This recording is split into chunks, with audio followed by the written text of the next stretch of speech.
Okay, I'm going to ask you to open your Bibles to Psalm 3 tonight. Psalm 3.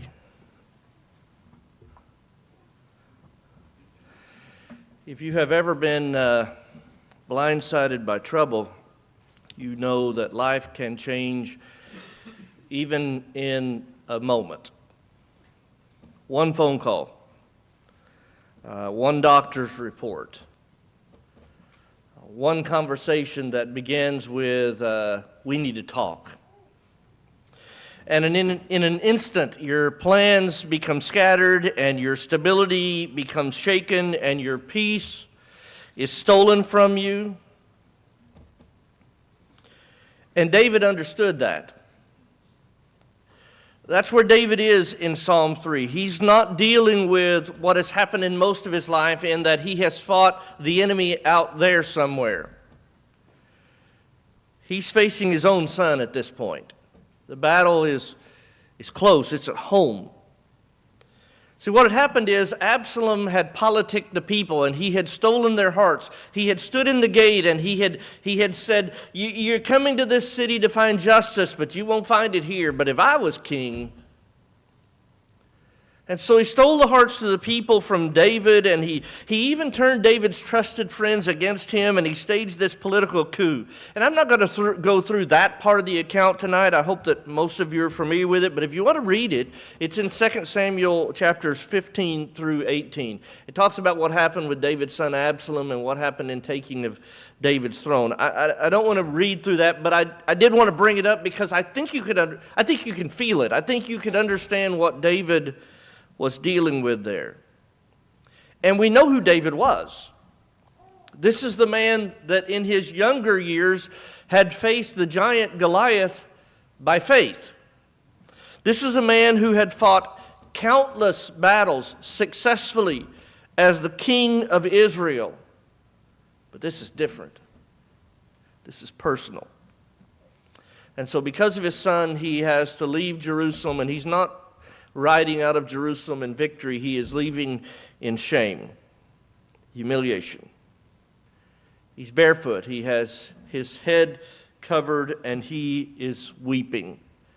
And it seems that every day his enemies are multiplying, and it seems that people are all talking about him and whispering all of these things, and the rumors are going around. And it is in this time when his kingdom has been taken, his family is at risk, his life is at risk. It is at this time that David, as he is fleeing in humiliation, writes Psalm 3. And knowing all of that as the background to this psalm, you would think before you read it that this is going to be a hard one. That he's going to talk about how bad his life is and where is God. But that's not what he does. It's not a psalm of despair. It's a psalm of faith. I've been reading the Psalms lately, and in those readings I've made a determination. I'm going to put together a sermon series starting tonight, and I'm actually hoping to take these sermons and make them into a book at some point, but as the fact I've only got one lesson, it's probably a little brief right now. But what I've done is I've set out and mapped out a series that I'm going to call Psalms for Life's Seasons. And the reason I'm looking at it from that perspective is because not every day in your life is going to be the same. And you're going to have highs, and you're going to have lows, you're going to have mountain peaks, and you're going to have valleys, and even all that in between. And so if you're struggling with loss in your life, well, the Psalms speak to that. If you're rejoicing in victory in life, the Psalms speak to that. If you're struggling in loneliness, the Psalms speak to that.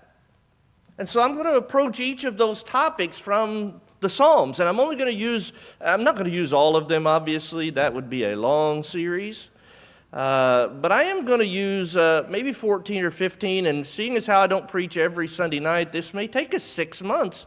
But I think that there's enough in the Psalms that we can grow closer to God if we spend some time studying them and applying them to our lives. And we're starting in Psalm 3 tonight, as I've already said. And the idea tonight, the season of life is when fear threatens you tonight. When you're dealing with a situation that is beyond your control and fear is there and you don't know how to handle it, and David speaks to that. Now, before we go into the psalm, One thing I do want to bring out that will come up in some of these as we go through them is that little word Selah. You'll see it tonight as we read Psalm 3. It's the little word Selah. And I want to talk about this very quickly. That's a Hebrew word that was just kind of transliterated the best it could be to put in our translations of the Bible. And it's not a word that we actually can be confident in what it means or what it was used. But most people believe that it was a pause. That it was a moment to stop and consider what had just been read or sang. You realize these are songs. They sang this. But as the author, by inspiration, is putting it together, he puts this in to say, okay, I've said something, now stop and think about that.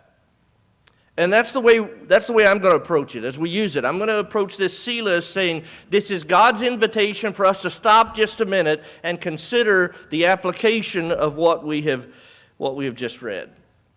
And what I hope that we get tonight as we go through this Psalm 3 and the pauses that fit in there is that peace is not found in the absence of problems.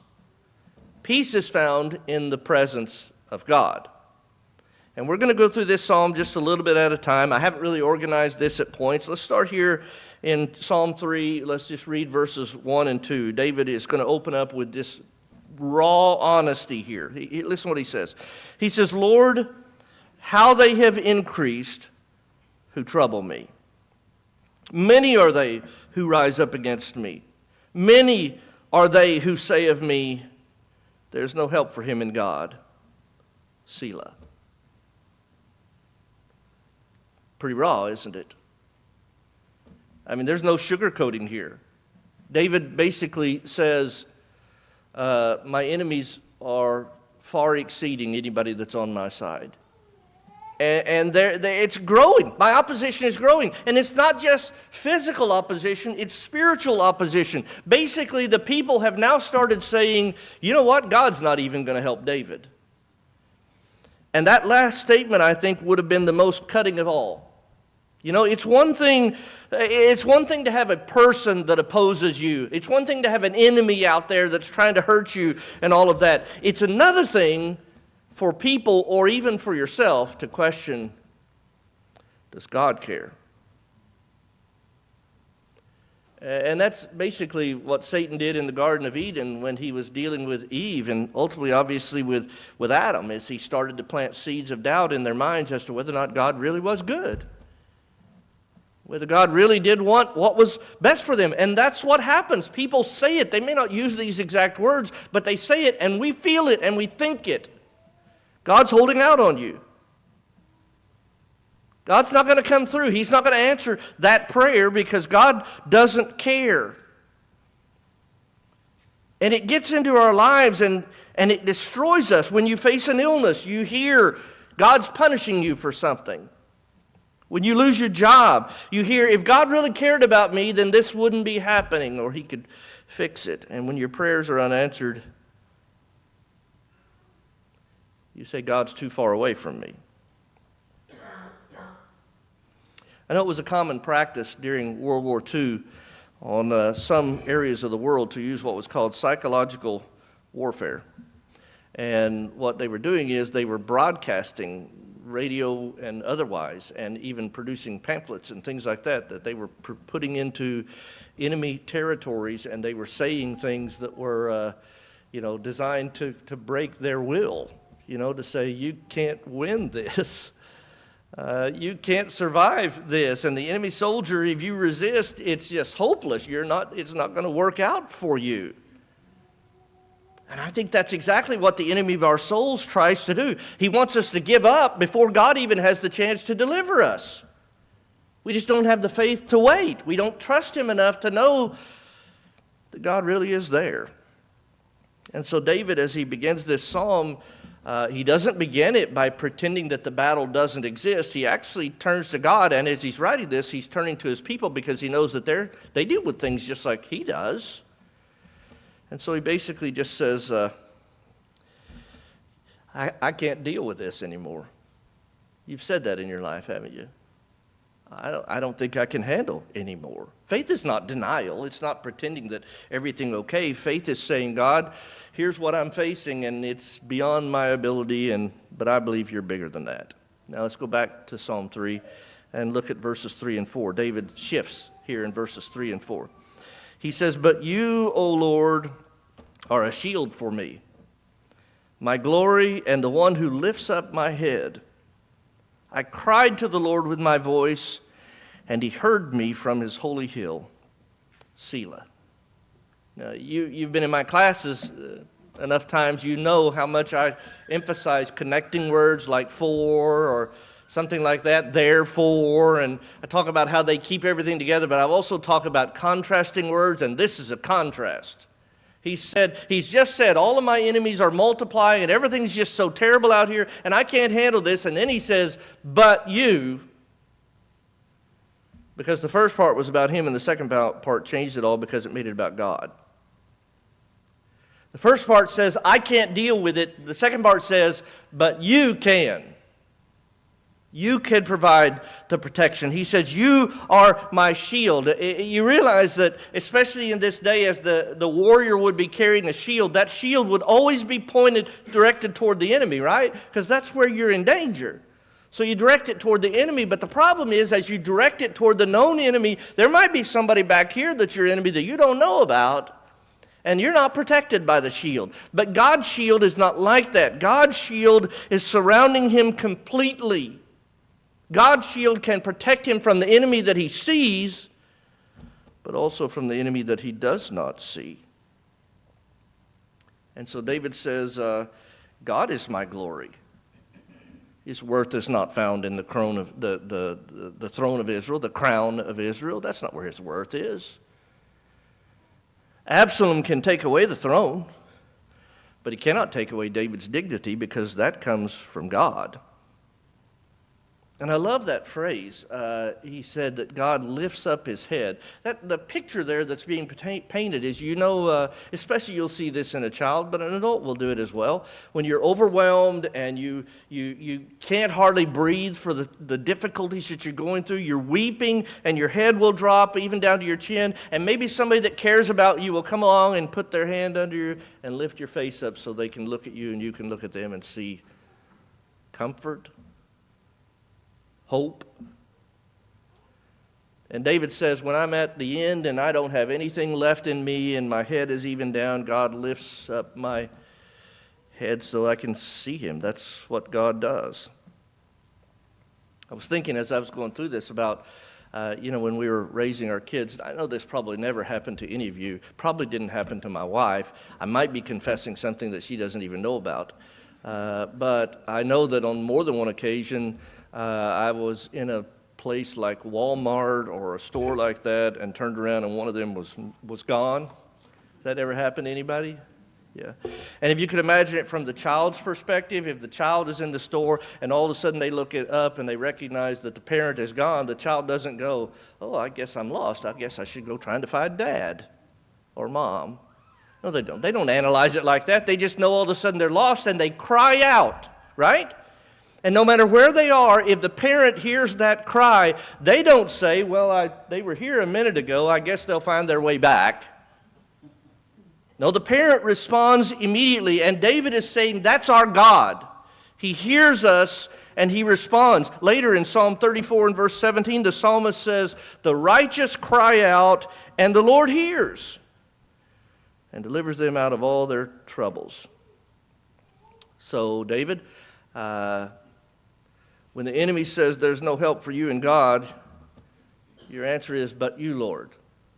Wait, let me say that again. So, Terry, when the enemy says there is no help for you in God, your answer should be, "But you, Lord, are my shield, my glory, my lifter, my God who hears me." Go back to the psalm. Verses 5 and 6 is a very powerful statement building on that. He says, "I lay down and slept. I awoke, for the Lord sustained me. I will not be afraid of 10,000s of people who have set themselves against me all around." You know what? I don't know whether it's like this with you, but when I'm in a stressful situation or a situation that I'm worried about or whatever, the first thing that goes is sleep, right? You lay down at night, and that's when it's peaceful, and that's when it's quiet, and all of a sudden your brain starts running through every possible scenario that's bad. You don't go through all the solution scenarios. You go through the bad scenarios, and you just don't sleep.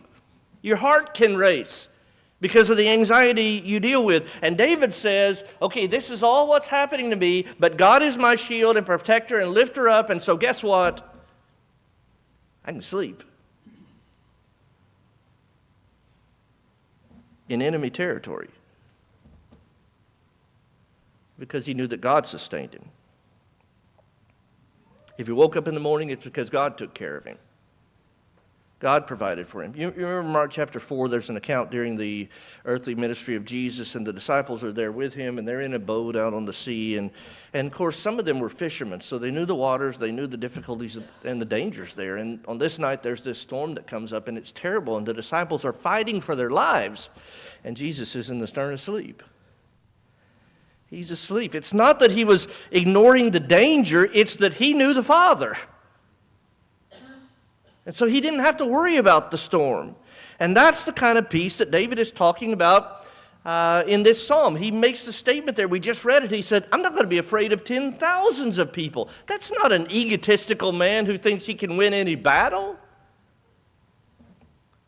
That's a man that has confidence in God. Faith doesn't mean that I ignore the danger. Faith does not mean that I am not concerned. Faith means that what I will not let happen is I will not let fear cripple me.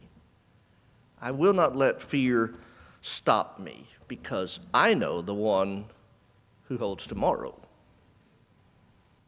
You may not be able to control the size of the storm, but you can choose whether or not you'll trust God so that you can rest in the storm.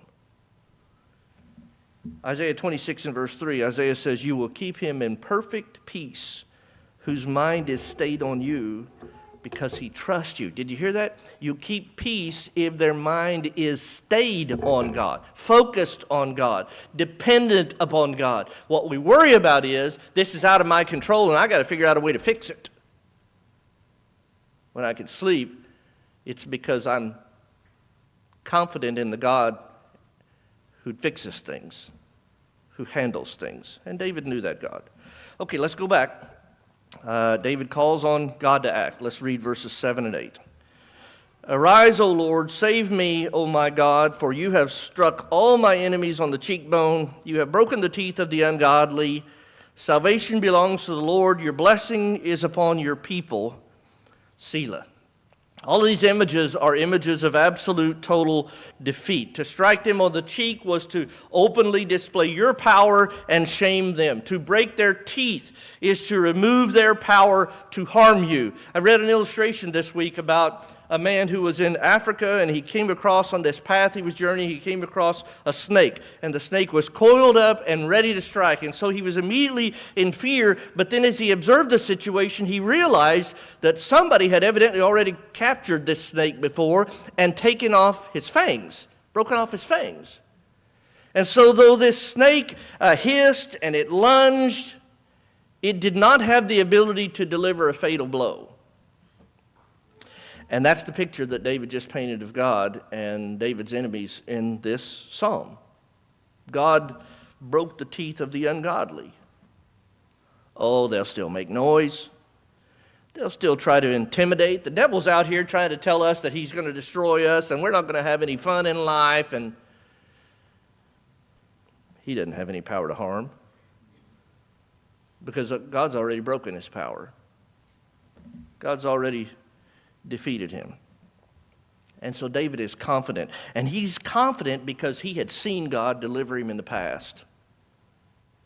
And every time God did, David's confidence grew. He knows he can trust in God. He has lived it. Maybe the reason that I struggle is because I haven't trusted him enough in the past. I had to handle it all on my own last time, instead of walking with him and let God take care of the enemy. And then there's that declaration statement in the psalm we just read. Salvation belongs to the Lord. Your blessing is upon your people. Did you hear that, David? David said, deliverance from the enemies is your job, not my job. And I know you can handle the job. It's yours to give. It's yours to accomplish. And it's in your time, not my time. I don't know about you, but when I have some kind of a struggle, especially as it relates to the enemy or even an enemy, I want it fixed yesterday. I don't want to deal with it today, much less tomorrow. But sometimes God's timing is different than mine. Sometimes it's true. Deliverance from God comes suddenly. Sometimes deliverance from God comes slowly. Sometimes deliverance from God comes in eternity, where he wipes away all tears. But it always comes from him. I love the fact that during one of the darkest times of David's life, he expresses that kind of faith. Because, well, we all have dark times, don't we? Psalm 3 begins with fear and ends with faith. It begins with David surrounded by his enemies, and it ends with David resting in God's blessing. And the difference is not in God. It was the same God in the first part of the psalm as it is in the last part of the psalm. The difference is, at one point David was focusing on the enemies, and the next point he was focusing on God. And so I would challenge us, if you're in the middle of the battle, follow David's example. I mean, be realistic. Acknowledge the fact that you're dealing with a difficult situation. Don't pretend that it's not there. Take refuge in God. Trust in him. Give it to him. Rest in his care. Trust him enough to lay your head down at night and wait for him to work. Now, the battles you faced this week, probably not going to make the national news, but that doesn't make them any less real in your life. Maybe it's an early morning phone call. Maybe it's a difficult conversation at work. Maybe it's a sleepless night. When that moment comes, pause for a breath. Lift your eyes and say, "But you, Lord, are my shield, my defender, my lifter, my glory." Because the same God who gives David peace in the midst of the battle is with you too. And he will always provide for his own. Now, if you're here tonight and you're not a Christian, you don't have that relationship. I didn't suggest you weren't a good person. I didn't suggest you're not a religious person. I just said that you can't be good enough to do it on your own. You can't be good enough to put God in your debt and force him to the battlefield with you. Israel tried that and they lost. What you can do is be humble enough to turn to God and say, "I can't do this alone. I've got to have you." And if you're willing to do that his way, then God will wash away your sins and be your Father. So if you're here and you're not a Christian, if you believe Jesus is the Son of God, if you're willing to change your life, to turn away from sin, go a different direction, run toward God, not away from him. Confess his name before man and be buried in baptism. God will wash away your sins and deliver you from them. Romans 6, 3-5, Galatians 3, 26 and 27, 1 Peter 3, 21, Acts 22, 16, and others. And if you're going through the storm right now and you've been trying to get through it without him, you know where he is. Cry out to him. Turn back to him. He will hear you and answer, whatever your needs are. If you need to respond, won't you come? While together we stand.